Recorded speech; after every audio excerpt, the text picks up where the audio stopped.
আসসালামু আলাইকুম রহমতুল্লাহ। প্রিয় দেশবাসী, আপনারা জানেন ঐতিহাসিক চরমনায়ের মাহফিল আগামী বুধ, বৃহস্পতি এবং শুক্র, শনিবার আখিরি মোনাজাত।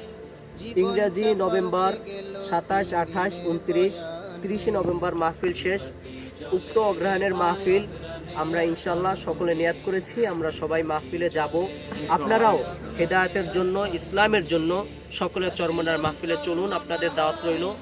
এবং আপনারা সবাই জানেন চরমনায়ের মাহফিল হেদায়েতের উল্লেখযোগ্য একটা স্থান। আপনারা জানেন চরমনায়ের মাহফিলে একটা মানুষ 3 দিন 3.5 দিন থাকার পরে যত বড়ই খারাপ মানুষ হোক না কেন, যত বড়ই শক্ত কঠোর দিলের মানুষ হোক না কেন, যত খারাপ কাজের সাথে লিপ্ত হোক না কেন, 3 দিন 3.5 দিন পর্যন্ত মাহফিলে থাকার কারণে, আল্লাহর ওলিদের বয়ান শোনার কারণে, বড় বড় ওলামা ইকরামের বয়ান শোনার কারণে আল্লাহ পাক রব্বুল আলামিন দেখা যায় তাদের জীবনের মোড় ঘুরিয়ে দেয়।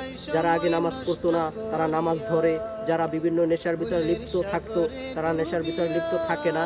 এজন্য আমরা সকলে হেদায়েতের জন্য নিয়াত করেছি, সকলে আগামী বুধবার চরমনায়ের মাহফিলের উদ্দেশ্যে সবাই যাবে ইনশাআল্লাহ। ইনশাআল্লাহ ইনশাআল্লাহ আমরা সবাই নিয়াত করেছি চরমনায়ের মাহফিলে যাওয়ার জন্য, আপনারাও নিয়াত করতে পারেন ইনশাআল্লাহ।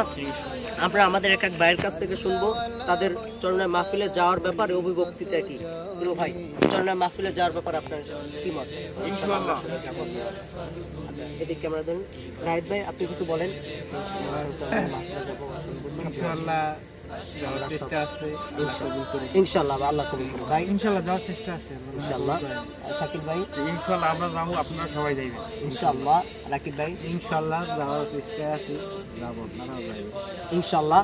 আমাদের দেখছেন আমরা সবাই কিন্তু স্কুল এবং মাদ্রাসার ছাত্র, আমরা সবাই নিয়াত করেছি। আমরা বিভিন্ন জায়গায় গিয়েছি, কক্সবাজার, কুয়াকাটা, বিভিন্ন জায়গায় ঘোরার জন্য গিয়েছি, বিভিন্ন গান বাজনা বিভিন্ন জায়গায় অনেকেই ঘোরা হয়েছে, কিন্তু এবার একটু চরমনায় যেয়ে 3 দিনের জন্য আল্লাহর ওলিদের দরবার দেখতে চাই।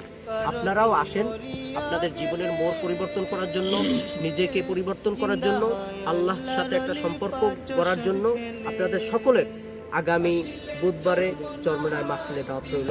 আসসালামু আলাইকুম রহমতুল্লাহি ওয়া বারাকাতুহু।